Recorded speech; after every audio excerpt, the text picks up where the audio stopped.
players on my arrival any adenafi Jamra Utrado Nensama Walker was a boys no de Niger boy they will succeed now Karim Zito so you disappointed in the coach yeah baso but Yencho Kakra from the camp of the Blasters Mijiri say Obianim say Blackstars ebesha say aye training na abusapani minim ebia training na be under floodlight and I say okay, normally Utuado normally or training behind closed doors. Or training comes to be a baby.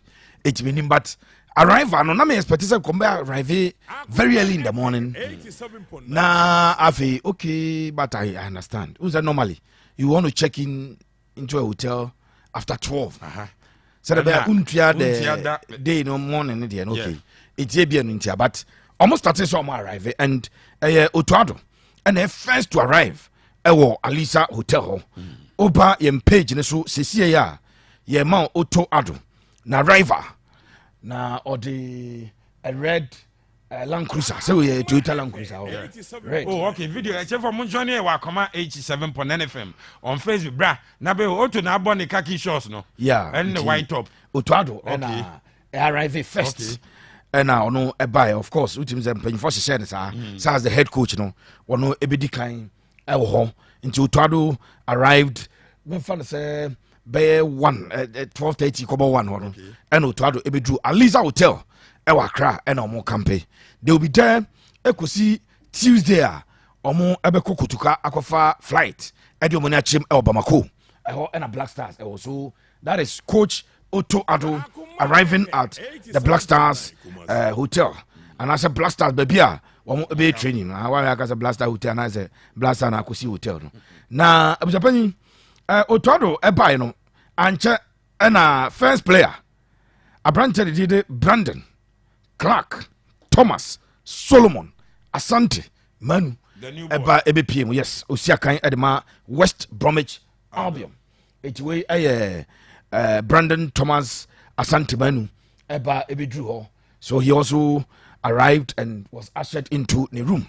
Inside there, F in penny for in our order and change up to inside. Now, said the AC echo Ura insider F in penny for one of our order. Abujana or 87.9 FM on Facebook. Number videos nibi or share newborn and the shorts are SSK to.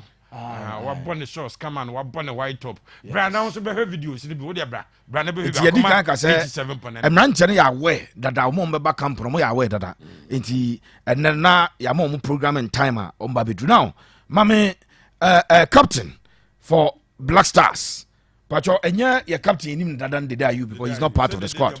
But coach Nick James in the absence of the day party, Thomas Party and a captain team no. It's Thomas Party and this Van Blackie Ebaby PM yes that is Thomas na the Ghana will be a unioma no so room or call inside non impany for I checking into the room it's all those arrangements no Ket Okreku the FA president any FA no protocol officers no any Blackstars paying for they are already there. Our more IS arrangement at the Amam Ranch. China Famura inside Alisa Hotel, where Ketokriku play. Yeah, the place no Uroma, Oba, na Ket, no Hagil, na welcome, no PM. Oh, in fact, Tarik num Abba Abbey PM or China, you didn't tobacco cry, do by testament. Eti young room na mammy. Ebra coach no anasa opanya did Ketokreku inside order welcome mobile hagil our reception no na omo akwaba na fe wa welcome at the aba jumaji so that's exactly what is happening Alisa Hotel as we speak. Okay. Ketokreku is there or welcome place no na afi wa mo akwaba na fe also room but omo ever prepare na omo room Legon park and so aqua training. Yes, I know preparation back home. China has been do. Okay. And she science man come now. So are we? You back cobra. Okay. And she saying that your Blasters and science. I mean, I have videos in the young who said this. No, or more. I started campaign 6 days.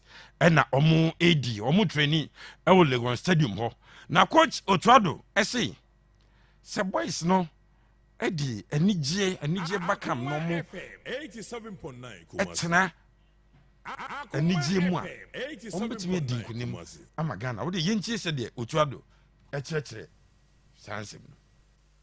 Like I said, good football, but at the end, good football will end in good results. No, and if anybody at the end of the day will say the way we played was bad, then I take it as my loss. Like I said, sometimes in football, it's whether the ball goes on the post and in or out, it's inches which can decide about your future. And it's very difficult to predict results. But I'm a strong believer if you prepare well, if you give the players the joy and they have the joy with the ball, if you give this to the player, the chance to play with the ball, to bring out the biggest strength, then I'm very, very convinced that we will be successful. If you give the players joy, sad joy, no, me be say, ye confirm free, any of the bread boys, and now boys no, or more bet me a create joy be Eddie Mom. Or try to at was so HMU on local players, the entire local player back up and no free and also or gym. For me, I can just say this comes to me. Me, I have a free month. I'm totally free. I was happy the way the FA, because I heard a lot of stories because before I came, let me do my thing. To be honest, I don't know if I can say it. The only pressure they gave me was to bring local players. The only pressure. And I've been looking and I will look even closer. Now that I'm full-time, I have a full-time appointment. I will look closer. To the league. I will observe the league live, not only on video. Live. I will be here. I will be watching. I will be going rounds. I will be watching. I will try to help as much as I can. I will look very, very closely. For me, if a player is good, he's good. It doesn't care where he comes from or where he plays. If I like a player, I will take it. And I will look very close to find players from the local league. Very, very close. So I'll be doing my tours. I'll be watching games. I'll be traveling. I'll have time for this, and I'll use the time to watch, especially locally. Otuado say pressure if in the man on local players, but no, say what be or see league no be should be pan TV so or better that no ako should be. Now say player be everything about player be ya there and found the baby or born a ball or need the overflow. I'm wabbing to league need he say I'm say league centers. You be want to ho ye pa na Karim Zito. A head coach of Dreams FC, coach say or you highly disappointed in Otuado Sawo players or Blasters. Not Dreams FC players, Juma more duo conversations can ball or my bopa. Went me and Fred back who see. What did he? Kwaya, coach Karim Zito FR so expressing the disappointment.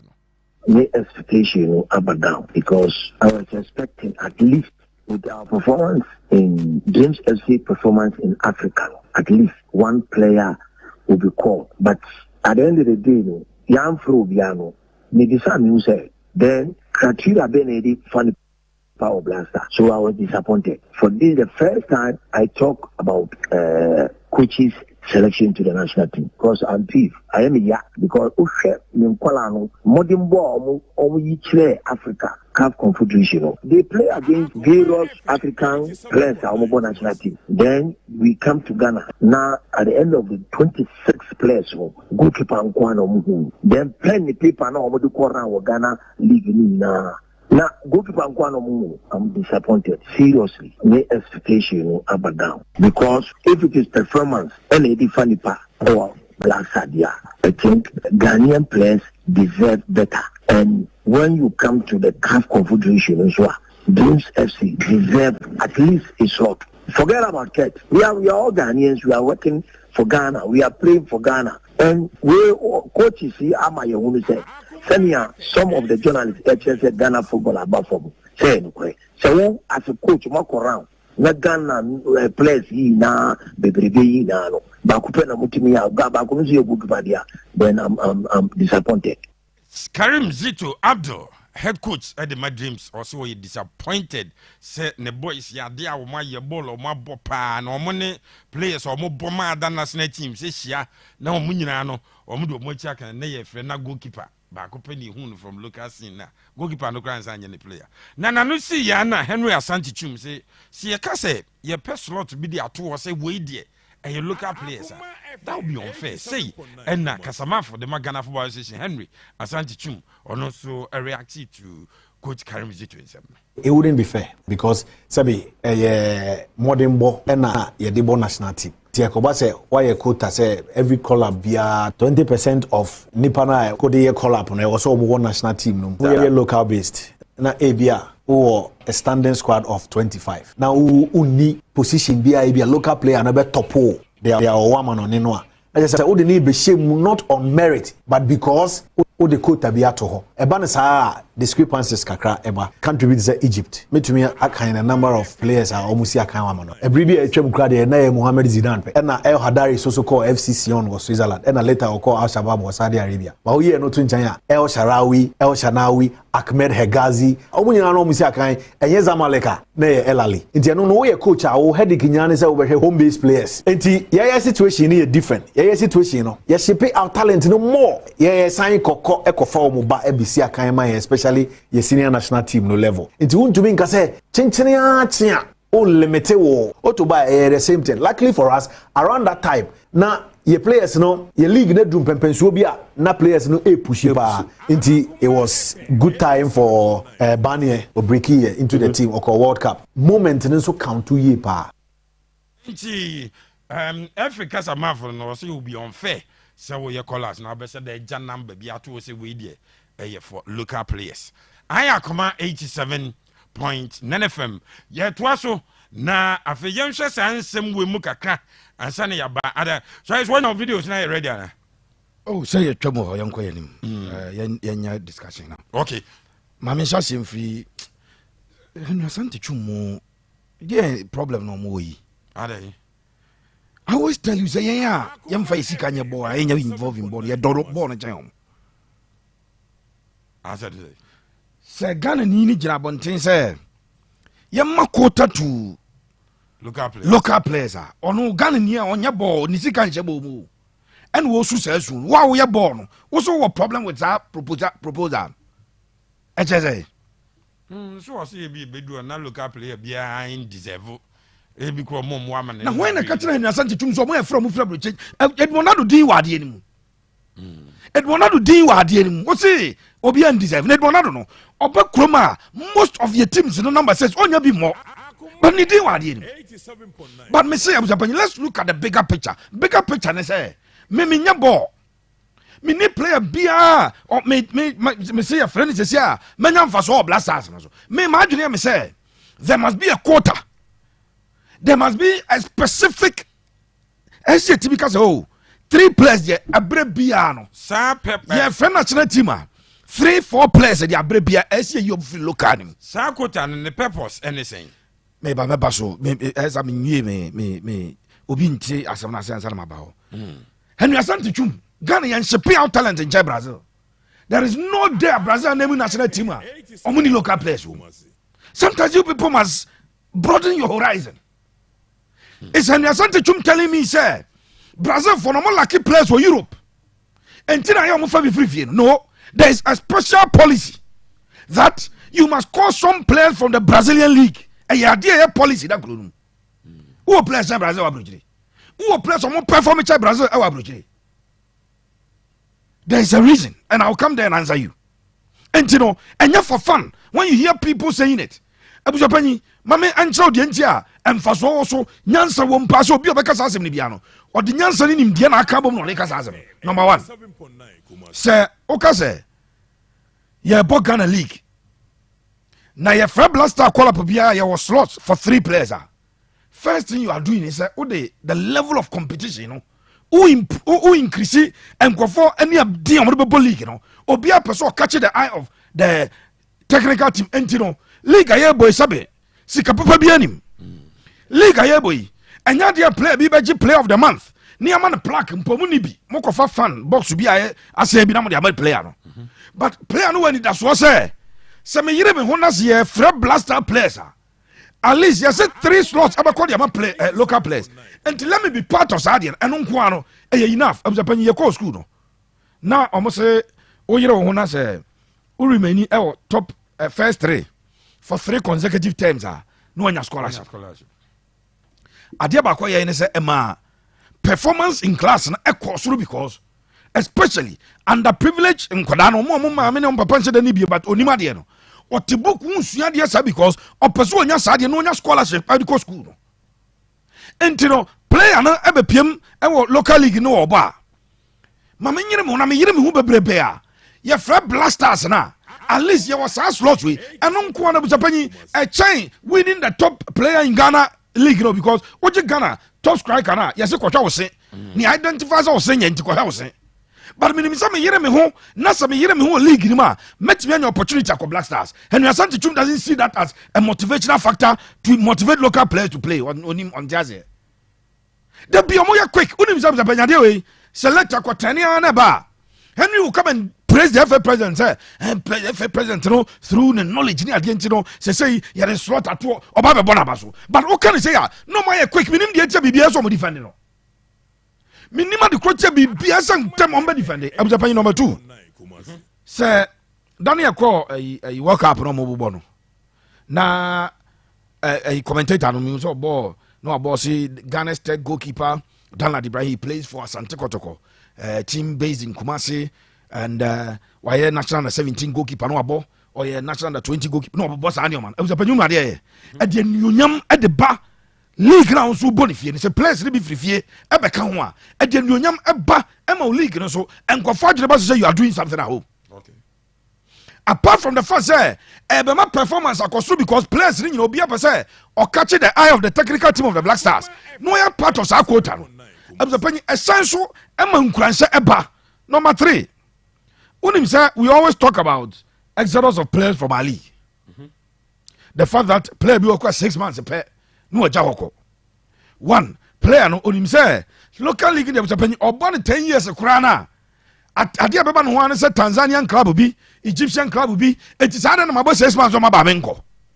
But Blaster player be him say unya opportunity Bob Blasters. I was a penny omo show no 10 net no emu bie ok ya cast net no wide we are seeing the moment you become a national team player e to him say players are the bi omo jai your league no kakra bi no mo kakra bi no mo ko no e bi betima decide say my target is to play local and make it into the make it to the Blasters. That is a bigger platform where me tie ya I'll get a bigger deal than say member local league 3 months 6 months 1 year na maja wako e general Asante Twum se unima ade ba ko be motivate your players am matena abom ye local league ni mu aye de ba ko and say enkwada ni say there is an opportunity to play for the Blackstars.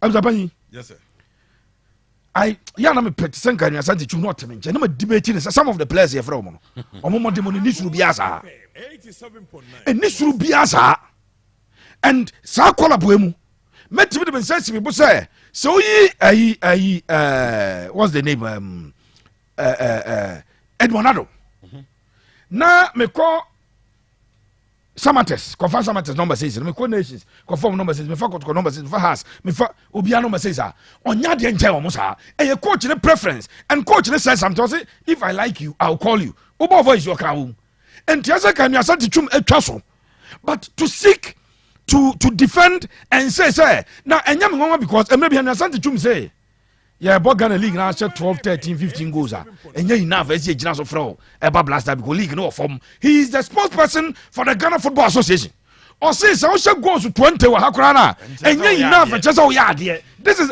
onu ya adwuma ma efe no ye try to because of efe no ya adwuma onu or denigrate league na ebo no me na menya adwuma ma league me menya adwuma for league menya league na twam kanya efe ni twam ka me mo madwene me say see ya the slot no ba ebeboa onu no na Asante Twum mo no busa Asante Twum say da ban na see da say ye be fellow local player na ni so obi obo abrocha ni pakoya de jano ye ko 2006 World Cup say na Asante Twum na ban the corridors of power enka Shila Yasu ne Habib Muhammad Wabuza Panyi Hamid Dramani ko munya bi nko because obaka so bi ade chan wa abrocha eya no kre obi betima ya ade acha no abruche me se wo Brazil a almost said just lost at the free local players e be ro mo team no ensi da so obi agi goalkeeper na Brazil local league na be no ya Brazilian ni ya from Brazil na team no nka ho ensi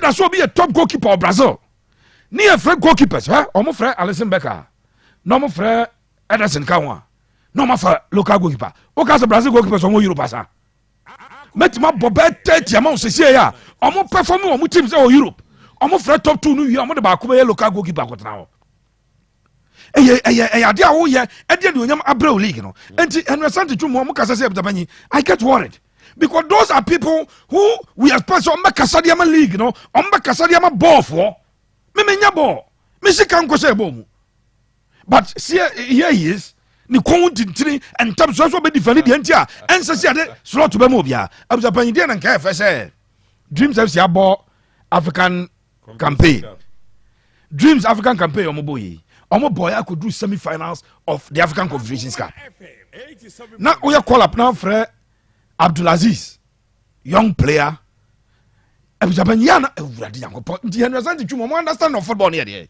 and o matima ben football hono wana catch us for Abdulaziz a okwa akobobi and wana catch Henry Twum say players ne from ni nyina mo kwa akobobi before the World Cup manya analysis on how many players we used your first World Cup omo ye don second World Cup third World Cup e conclude catch us say based on that for 3-4 local players ko bi omo mobi because they bebre ko amu fro becheba they don't kick a ball omo mobi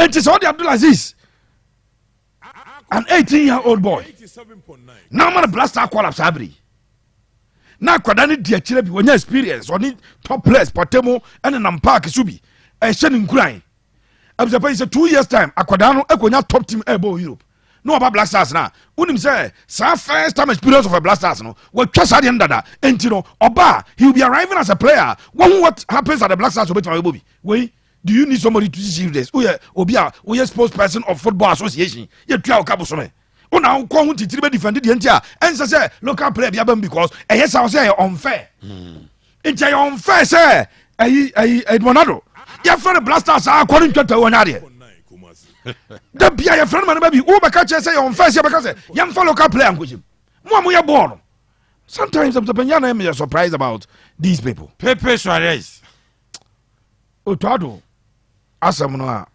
okai no asam no me ntiase emu de the boys no with joy no busa ndim so wait my voice na mbi ma because me ntiase na see sir yeah me person me person me tiase o say with joy da o mbeti ma bo I don't know who is to create the joy to me person me tiase me pa na putting contest na me who here for ebia o chena bi yan create joy no man to ma say free hwan and one is so creative me person me coach na say so voice na available nko na say obenya say nwa sa yentie enwa sa o de yentie de otu adoka efa joy ho nsem Like I said,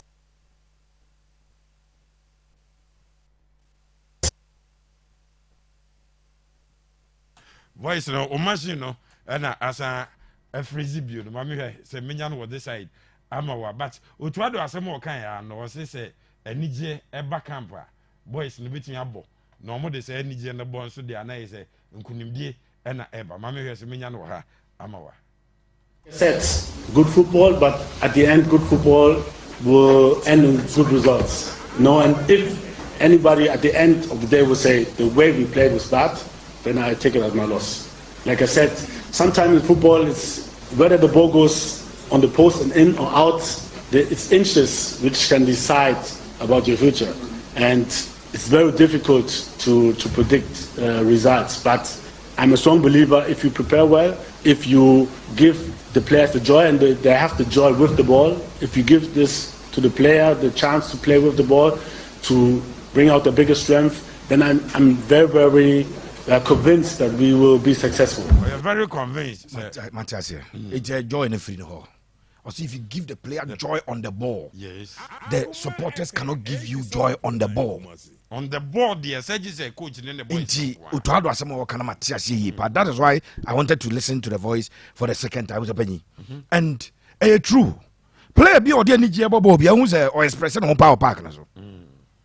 Sometimes when you restrict players, coaches game plan, no, a restricted players, no ability, and you know those players are not happy.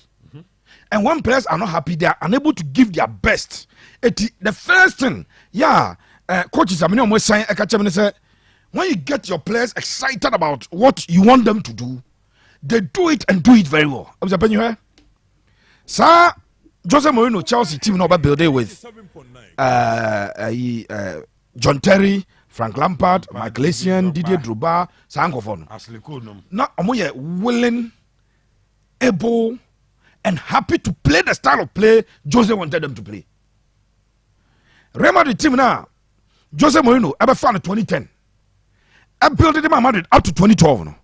None of the boys are bought with joy. They loved how he wanted them to play. And you could see that not a year, Juma.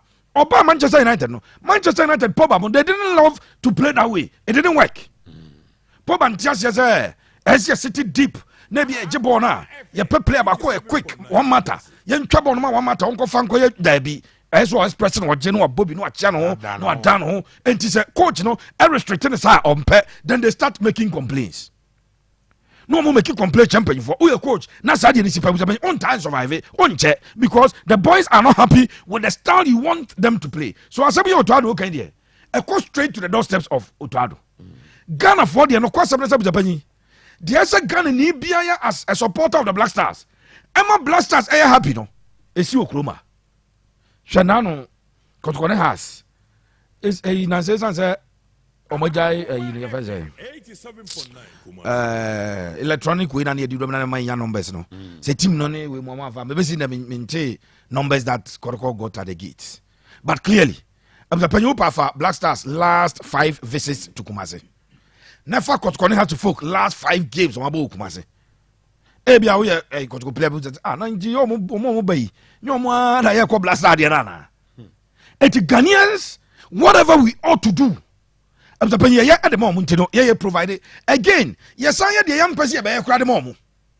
But what kind of phone I'm person by any say? You bet 200,000 players who appear. A player who has collected winning bonus in terms of penny games. I boy. See about 2. You're winning back on the Lusuaco. They're winning and your mom winning bonus. Yamia told me a question. Mali, I bet you winning bonus. See, I bet Central African Republic, I bet you winning bonus. After paying them all the winning bonuses, if they qualify, they will still take appearance fee from us. To appear at the tournament that we paid them to appear. We've already paid them to appear. And see, Ghana for the yes, I am Biamo Manigino. Abushaya, near Yabrusu, Yabru, one day so. Yet, be money committee members, $100,000. No Biaji say, on Ozuko Bikora, no Aji. So it behoves on the coach to create an atmosphere that will make the players happy. As he said, once the player we bought to the highest level. It's a player near happy on the baller. Then the player will deliver what coach needs better. Say player near happy. Otuado Kazemi. Or say your bobo na say your game play, the total play niya. He will take the blame, not the results. So I also results. You know, every episode about building style of play. Or say one year no kwa obejaye an identity. That one or the bejaye. Or say your book game with your partner Zebia. Born and once a bedi keeper who don't know about Tinko na we are there for her. Near boy we are. He will take the blame. But your book game was a sunny team. We know the style of play they set out to play. This from the back where Jay or Trafa ya bar nebia. You be you know hard luck near your goals are. Then no obey happy. So results na madie. Name what or the other teams obey no. Was that your owner? Abdapani getting the Blackstars players to be happy is the sole responsibility of coach Otuado. From the speech, you know, they would have to be happy on the ball. On the ball, the Ghanaian supporter, even the minister, the FA president, nobody can make them happy on the ball. If they are not happy off the ball, that is something for us to think about. But once they are happy on the ball, and we are to deliver, and to be happy on the ball, it beholds on the coach. It is his sole responsibility. So my boys, I happy, no more deliver our ball. So Pepe Suarez, don't worry yourself concerning Hatcheful cry. They can't be relegated. Your brother there, he is simply amazing, and he can win almost every debate. Oh, sir, and Reverend Hayford, what do we if we and Eba Obani Reverend, that's in Michelle. Steve. Akuma FM What's what do? 87.9 Kumasi. Issue see Karim visit to Diana Henry Asante reaction like a crabina for Yamra young captaincy. Many coach your friends Abdul Karim Zito I drink 100%. The reason all cancer Zarafuti in a year or Kasa out of pain. Say coach be for average players. I do my year Juma or more year our Africa. No casting the mind back to the time. The quality never no mutimi echo 2-2 with this giants on the continent of Africa. It means that 87.9 a Juma coach in a year, no, it has been overlooked. It looks as if say anything I walk ye space we no below standard. That is why FA4. But unfortunate thing is that the irony is that almost so FA secretariat in Ghana, I know they are below standard. Many at least 2 players from Dreams FC. Now also me a part of Team Way. Okay. 2 players from Dreams FC. Born on my boy. They should be part of Blackstars team. 26 no more. Was he afraid 26? Bebre Chawata, and show week in and week out. Omo bar Blasters vigilance and say is why Bebre Chawata. But there be a some mechanism busia. Metiwani ma metiwani. What the mama bosume bensi and I mean could do a bruchery. Meskin no crabesses. And this will be an opportunity now above for European club. Now nya coach any facilities in your membership in the game now. It's no fault of the local player. No. So no nyasa no. But the Jumana no on field no. Otimi ya na so ntimi nye. Of course, Obeka say Kudus ho, he's a schemer, he scores goals. But abusia Obianka say Abdulaziz nkoyi Kudus in free team no. But Abdulaziz in your Blastars in room not get too close to Kudus, even training session. He can learn a thing or two. Near who say, now we are getting ahead to the throne. That is how we do transitions. And to the first say who quality material na friend. We do not necessarily mean say onko start here and say. But we do keep kusa. Kadia ye kan what you say because nka wadwen ahwe kan. Nti be players na ya na mo from mo bana aya as a mo cladding or in a certain regard and yeah to say it will be unfair say you believe slot to be to local players very fair FA communications director very fair say na pepe kan no a huge motivating factor say nya 4 slot our Blastars and say ye ko season mu player obey ade no call up bia no 4 way da ho. You will see the competitive nature of our league. Any players on the showcase or craft, no, ni omutimi a real talent. Ebusia, as the same woman say, Ghana is successful on the continent of Africa. No, and yet expatriate and as players are never from free outside the DAG. But on the grandest stage, you know, when it mattered most, a local player, you know who jina ho. Samuel Nkumuye, Harrison Afuye, 2006 World Cup, local player, Samuel Selko for home Popua, and Unti, once in a beam, a local player. And a J Batan to us. 87.9 Kumasi. Menka say local players in Inaya, but the Bimu are almost possess unique talent. I here a touch from a superior manager. And it is a Karim Zito muye nyuma says muye ni nyina na any of ade omo ye e wo local league no and to me enya recognition our national team enya the best out on the continent of Africa. That's the thing. Ghana enya the national team enya the best. Now ye bubo players di na Kudus na abusia ye players ya from dodo say na Nigeria for the Leverkusen for the league kwa omo ye key players omo dodo say na this ade ni biba say you players yi emu 4 ebo by Liverpool ebi bo Inter Milan ebi bo whichever league omoji league no most of the things omo here in the season no revolve around them you players when mu bi ebi ni hosa enti me dey 4 no dey announce slot for local players in there mama mensa so that I'm for it okay. But Karim Zito me no ya adwen 100%. Say Blasters here omuntimi hye Comoros Central African Republic yashin watching their heart for one the lead o attack Blasters intimi hye no in the South Fresh Blasters no now see local player bia what about the semi-final of the CAF Confederation Cup outstanding deserve even the color o say ebe unfair mun kan kire say okay Manya time unlike the Fatah and for the one of the coaches said on also betimi and monitor players ni but try to see said you no league no or not on TV or no ankasa be league centers akoshebi no wa league local players highly unfair to the local boys for because me say ye de sa caveat ne be hwa on Exodus na ye nya no ye local league in krabel ebete so kakra ne nya quality bi Kene Agadas for Ghana League, you know, feels or a member of the Blastars, Abusia. Or Conwa Bomu here saying, is it music and saying?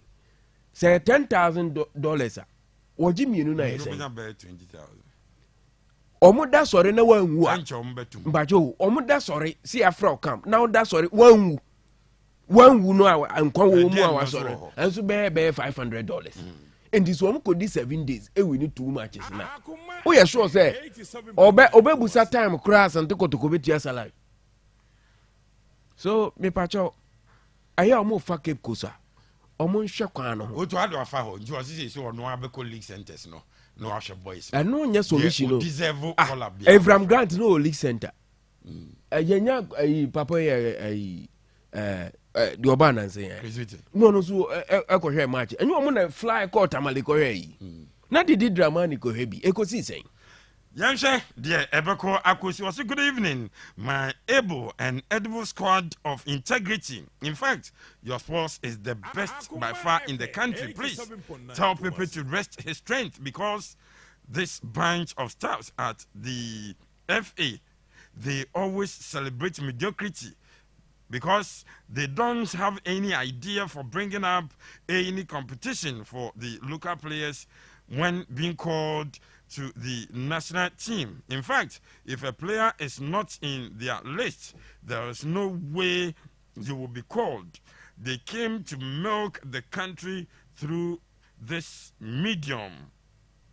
You just leave them. Future will fight them. We if Patrick Jobefi Reverend and doing Abba. Saraf, Mami say we are seeing through the way the transition. Young shay and captains no kwanya ye do mo faso. O de hwe nanse ya kra. E free Stephen apia so ba. Eba bisi asamojan. Ebe fa dede so. Obeka proud to that. Ni ahwe akosi apia ne abedi ayupele. Yen captains no kwanya ye faso. Edi yi omo fi Blasters na kwanya omo afaso ko kwanya ye faso eje captaincy no kwanya ye faso yi omo free team num no. Have we been fair? You bet me handle in a better way. Seraph. Well, leadership. Ubia ye de leadership position. A shenin sano. Not just say ye hunu bibi wonimu. Anytime I be entrusted will be with leadership. She say we identify certain characteristics and say the leadership amobi. Until from Stephen Appiah. Beye captain, John Mensah at a point in time, so captain Kakra. Also, look, I know just substantive. No, yes, substantive. Yeah, Asamoah Jan. Yes. Ebe captain. Yeah, na the day are you, Ababe captain Kakra.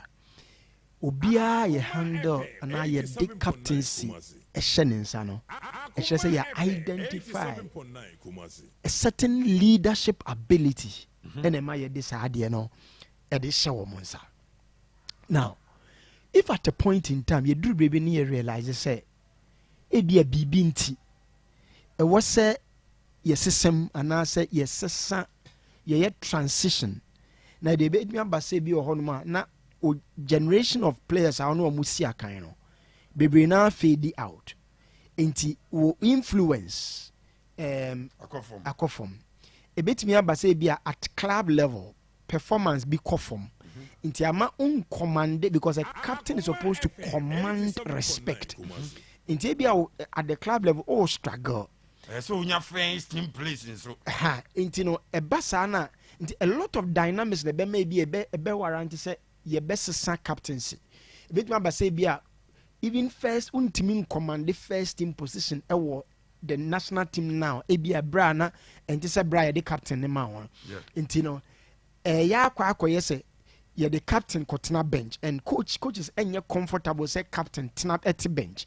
because the influence of a captain I was say ye feeling or park so enti okeka ni nyina abomu a na edru brebi na obi ye leader na ugidi say we say bia ye move on ekope a leader now for some teams captains in the vote so if I by voting there obetimi a vote the new captain aba na nyina agya tum say be to aba players to aba no mo kase no mo gidi say we na enye leader but if it's by appointment to say the yenye de aye say as a coach na kire say we na ye to say the to ado say apate na captain team na if it is by appointment then you must be careful anya wanwa say Asamoah Gyan ene Kwesi Appiah ebenya issues when it came to captaincy Maje Menje Mediama Obi a lot of issues na fe yes we general captain no abana Asamoah Gyan so the type how can be a edanya or be reply wo kore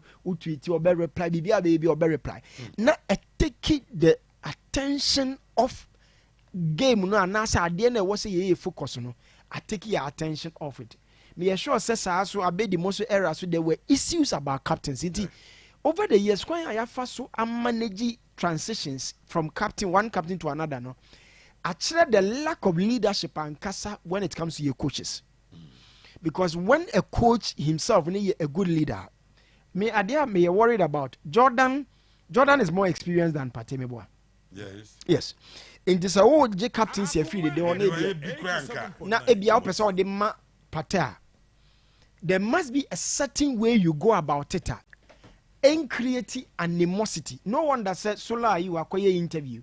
I onu gidi say na was say ma Jordan. And once again, it say e bia na even conversation be in house akoswama as a family omo happy with it. Me can the about be see asem to say everywhere bia say all manage leadership GBB free obi nsem dia ma obi a be very careful.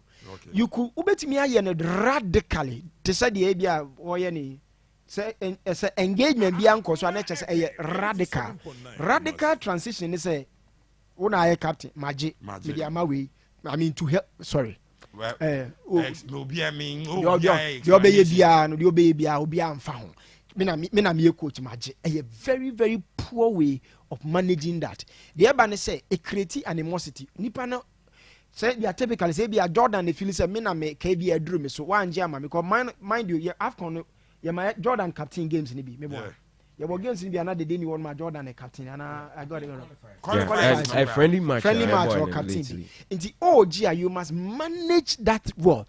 Yes, but no problem. But during during the time the day bono, not the day free field in the soa, Senya Mata it was Pate. Into Jordan, I witness a Pate. Captaining the team was absence and a major. Yes, but yes. I am saying that. So it doesn't actually mean a typical senior player on your French player. So you say be a lucky leadership skill. Now, person demand another person now by appointment. Per quite be so manage because nipa na no mo ejuma omo ye rational human beings with feelings. So we are going say me na me leader. Me na me ye penin eti maje me dia ma we I mean do obi abeka bia na ye obakesa. Ubenya people with apprehensive with upheavals. Omo happy, but on bejuna park and say bedru rebi na omo bo editia because from one person obetimi anya one or two people who sympathize with him and also omo gidi say enke what say we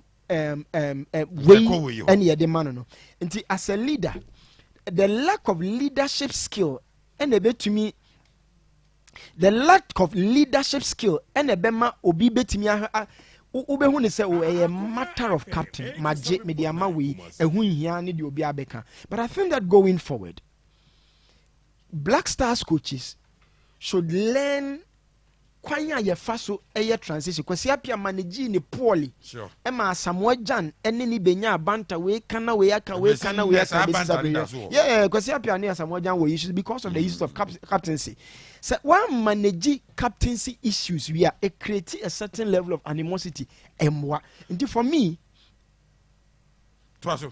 for me, if there is anything Otuado also Ocean, a yes I would mapate, but Kwanya Obefaswa Obeya, Emma Obia, Enya, and I said Bema Kuma Atoyem, afraid the Dene Kasaya or say one Shadantias Yeninano.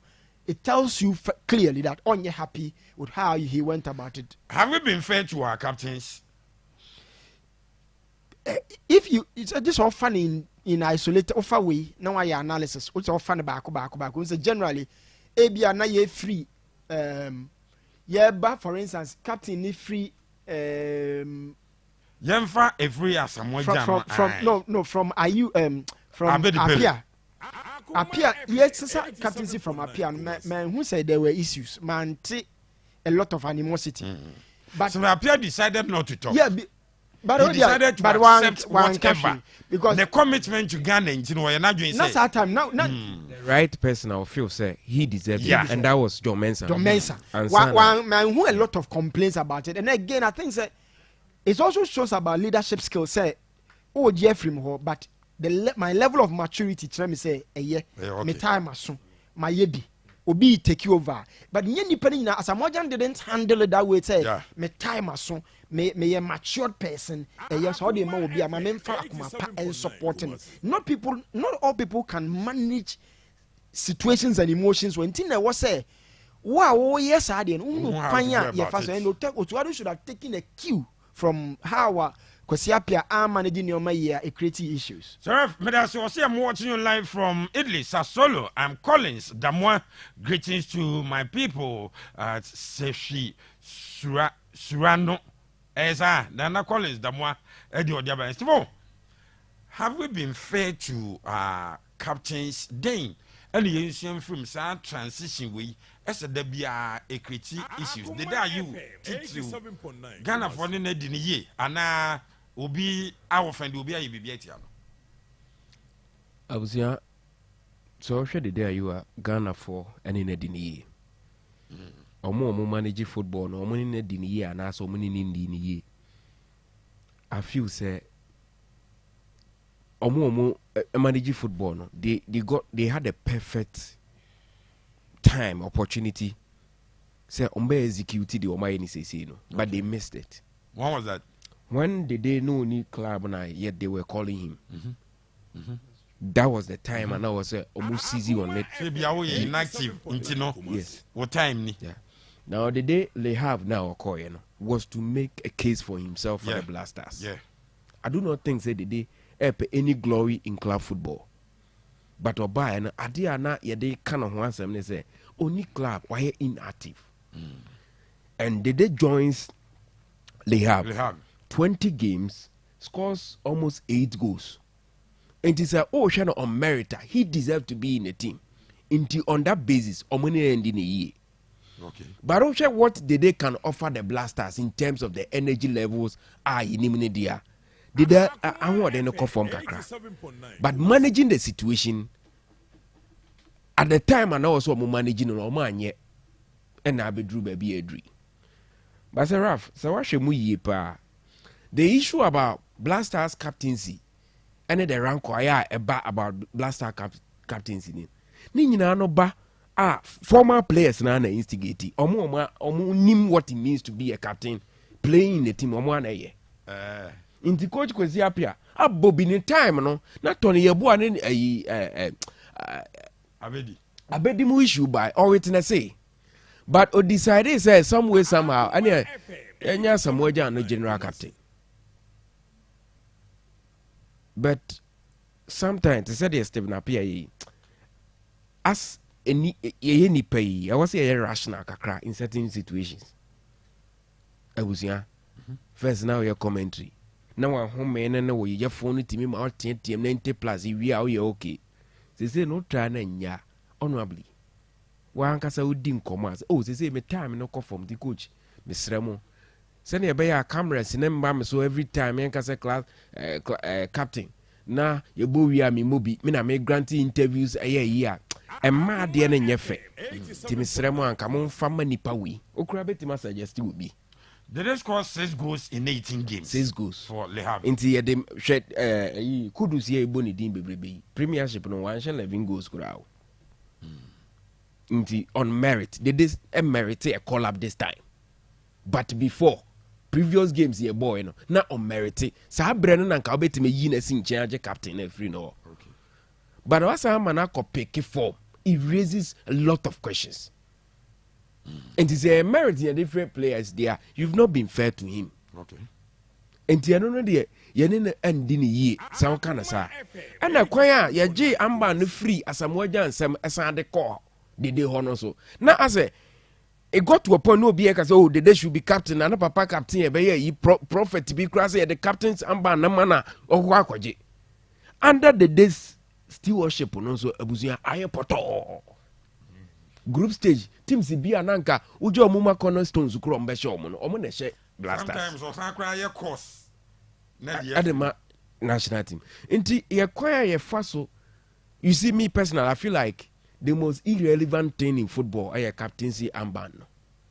Into this time the enka was otuado na say onya na shared responsibility mo name bi as captain there be no so that you can it is on vetima send your tite here no we bo for match we are next match abo we next before until say a tournament proper a mandatory say was you be as on your shared responsibility into a call round the environment ebe okay for obia must be a captain but how to take the captaincy from one person to the other. And I'm saying this time around be baby e wo die all the omo anya shared responsibility but techere ne ochina yemfa makudus. What is the essence?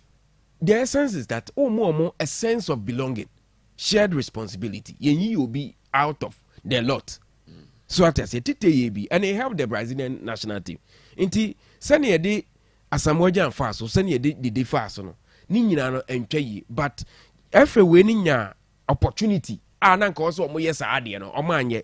And for Asamoah obeka say ni game minutes no Ghana that time no cry ye na free no be anywhere or up front one or ye sharper than Asamoah in terms of onya goals na mai inti ene ye da so te yebo Asamoah ndin say ye nya striker bi obetima ye na oye mai ne de na ntwe na ni nyina so buy at the time na former players or ma share Blackstars jersey na bobi da omo na yes ade no have you been fair to the day you hwamu ekuo be na pese ye hu say omo anya fair to the day nyina ye nka ho ye take decision. No, I'm take a decision on behalf of Ghanaians. Dabi. Omo ntimi take decision. Otuado take it as the head coach of the Blackstars. Inti ye Ghana nyina asem. Anya Ghana nyina asem because Otuado faswa. Yeah, or say ompam the demfi na say we no one friend. Yeah. And what the captain Samba have we been fair to did you? Abusia. Me say. So you say okay, has Otuado been fair to the you?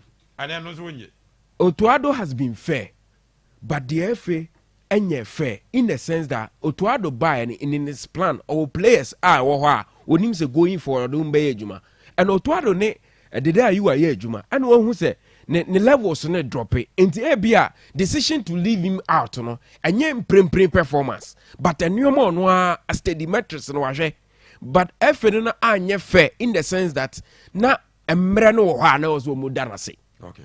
But Omo use sa brand but ono be mu as a new manager no feel say this is this and I'm also otu a beboa no so ye nyina Ghanaians ya fair ya hwe ensema ma de sa from time obeyi bra la e free team ya support na besine inti say Juna the day you there ono na anya na emre bi ete say la you twa ne tinu of last time ka say bla la ya anya de David team ya gye no so ano de anyino enti and yen Ghana for the and I fair Nemum every for now who went to act no and I could fire baby do baby. But I say God bless you all for your wonderful sports program.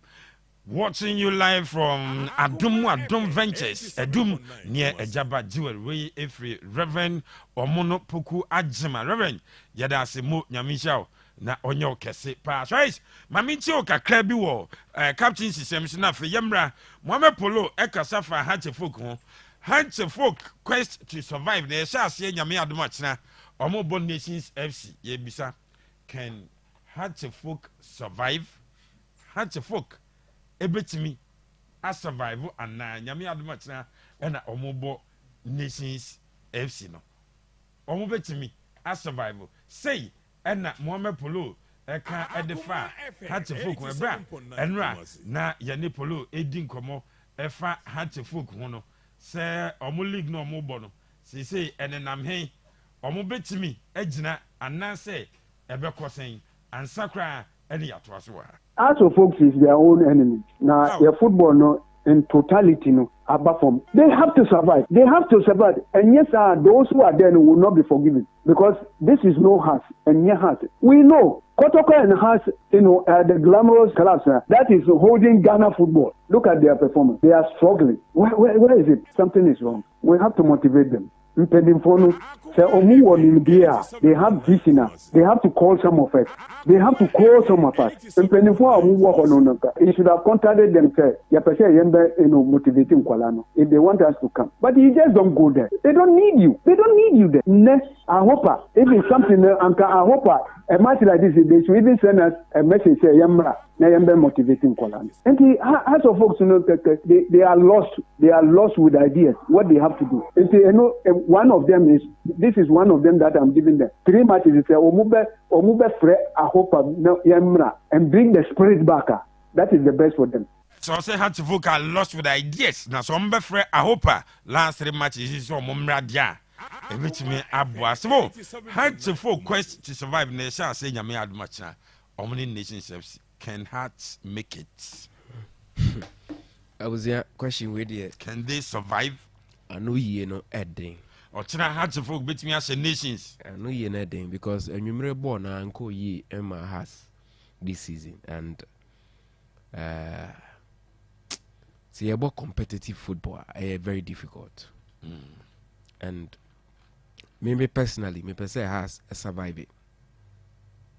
But senior ya da make a on we here to go here obia players no also ade de wo mo ba ho no mo ye hu adwuma adema house of folk because yet ya near 64 battalions Jones took off your team near Bubodia on say reference ni nyina your positivity enti se e be bo agbesima Ibrahim Salifu Gledo Tanga, Linda Intangi, Hamza Isa, Kosamo, Omonso Nebai Omde has called relegation. And this is a gamer. I also almost show say, indeed, has a ball mohoka, na a club a whole history. Omuntimin for money to from sir. On the basis of points accumulation position a very tall order for them. A difficult game because the last 2 or 3 games I has a ball home no nina defeat abemu. They lost to Ediana. They lost to Accra Lions. I know more on they lost to Baby Gold Stars. I said the last 5 games they are more winning yet Chelsea Diana. Enti Ediana ma awa regime say playing at home no Omuntimin Lusu. Look at the team that they lost to. And Adiama Asamno Nekaya Dene say the sort of football no more on the field of play. It's like smoking cigarette at the fuel station. Jabit me told me anytime. A accident in waiting. Omoborn. You just have to pull the trigger. Enti Mamisuru. But nation are tough customers. And the meaning say this season they would want to finish up on the table. And to show more points so be here no kakro betima be sound. Inti nation ko game ni say a game or competitive game and answer the enima about Ghana football e can last 3-4 games that is in and one better to aswana. I was here. Make it. I have a belief say players not turning up they can make it. Say players not turning up they can make it. They can win. And yet easy. But if they turn up, they will make it. If they turn up, they will make it. Bayern are not serious. Even Tuchel was beating hands down. Na company. Alonso will beat him flooring victory. Sa rude boy. And so Eddie Abba. Also you are the king of kings when it comes to sports. Vamos Madrid more from Ofori Francis also dia or the Abba in Yabusapani. Samia Champon. Akuma sports moye sports mu can con why special Suarez we brutal sa ana Thomas Duchi and so that Saraf mami cheo our heart folk game you has ebe to me or say good evening senior, I am watching you live from Accra. I like how you are doing your sports and your analysts more fire. Sports. I greet you all. Na Obed and so and anyway. Abba was Pepe. I love your analysis. Watching you live from Wa East. Saraf, Nami Adumat na has quest to survive nations here. Or met you make against nations. So open a definition of a must winner. Wait to me the side game way a define it. Idea I can say BBC a must win. Hard to folk at Nanyoma Huama, Nyomano, I get it to an extent that it would take extra effort. And so no more to me, I win it. Matches are Kenya, a car or money nations, on a more bitching no more Olympics. Olympics before bitching. Matches na Kenya, we bitchima on Shadani. Ebia, yeah. Nations, in a very good standing. It is a nations, yes, ebia, yem shada more top 4, be near ebia, and non ebia, and motivate or more to do anything.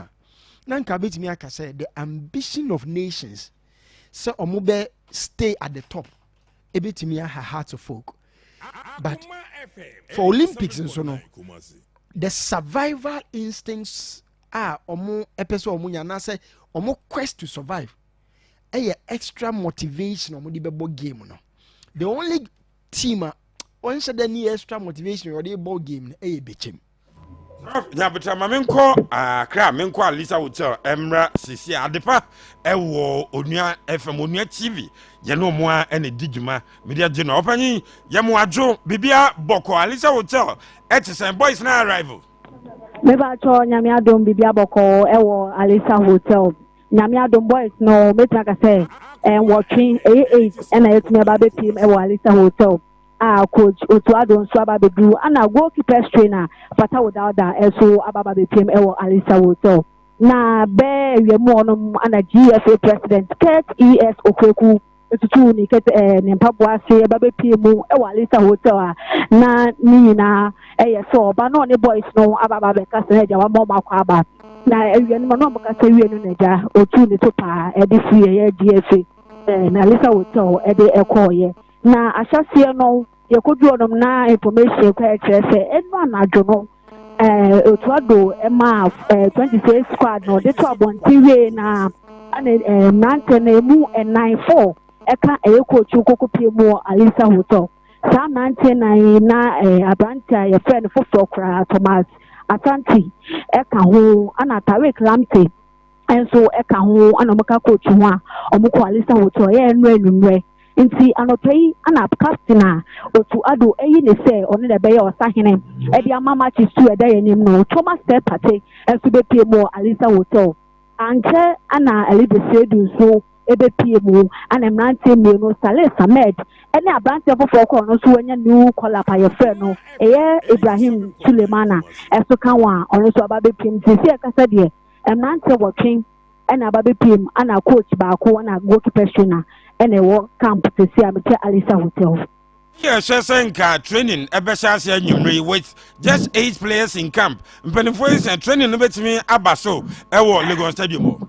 Yo me nua me da say on say information nika kwa ba bonten ase na collab no e ba bonten say e ya wada na Martin be training e wo Lagos Sports Stadium.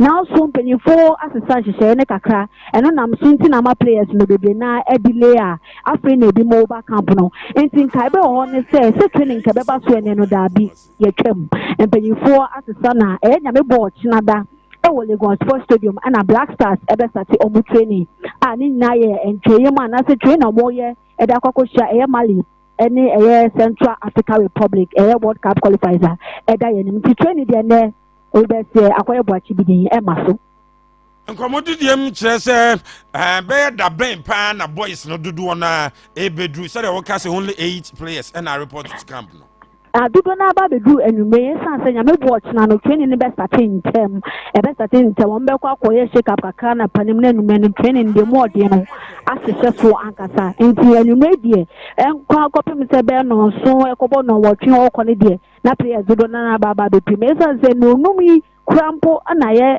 Mali di se do ne sale samed mu nyina sha se omobo mobile me dra ka se be 10 minutes ye mu na etwem omoba ye ntina players in the bilbe na baba onim se yentra pa ko so yentra pa ko sa enche oyadwuma ye wo so tu nti ya chama kakra na ba nti enche ye bebu eketem de feli sa wote ha ya ba tedwuma na so e wo officer nti duro na de o maka kire se no so kobo no wotwe ko ne de bebe na beba Yedama se munko so ana mo monitor mo de besi bia no mo ma ya so nti kumasifo nyina da se nyame hia o. Yo me so me da se. Okay, enti yewra mu ewo Accra Sisia Blasters camp the latest ena yede amamo no.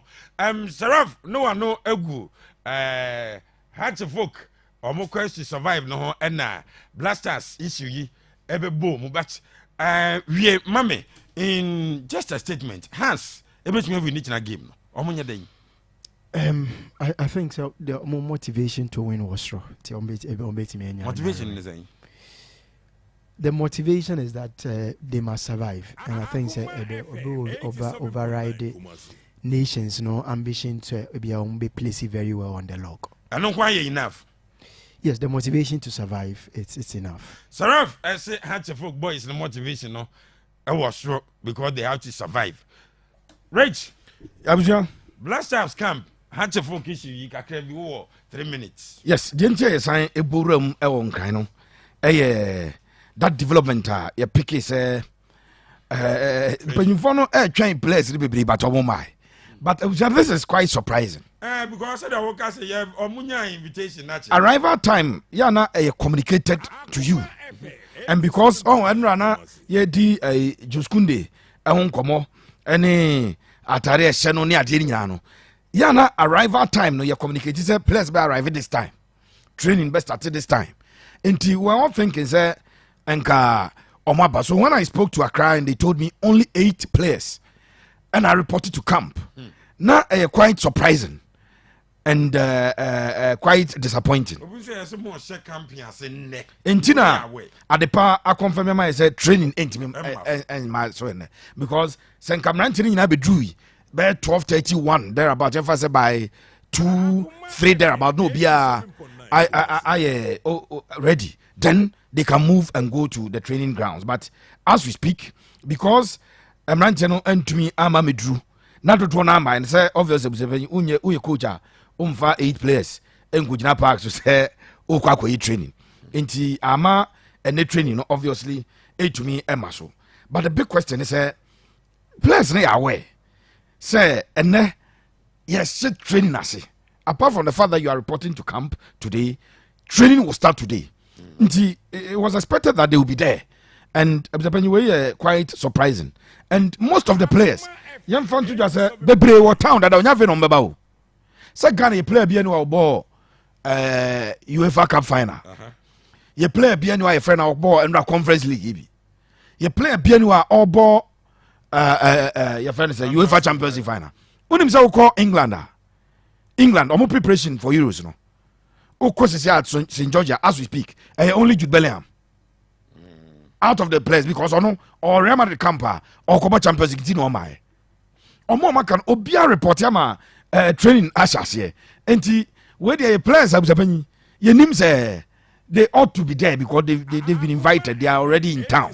And once you invite omo ewo kroma omaba no, what you are expecting is omo eba be piem na omo abana training no etimi ashase na ashase yi. So the breaking news story this afternoon, and it's a Blackstars first training as a no has been cancelled. And reason tia Blackstars first training cancelled, and it's a players no are reported.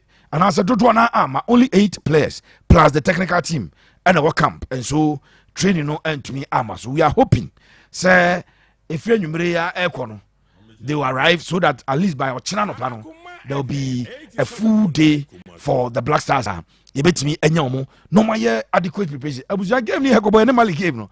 Any game at that form and a defining moment at the Maye. There were 3 points. In fact, group in Ghana and to as we speak.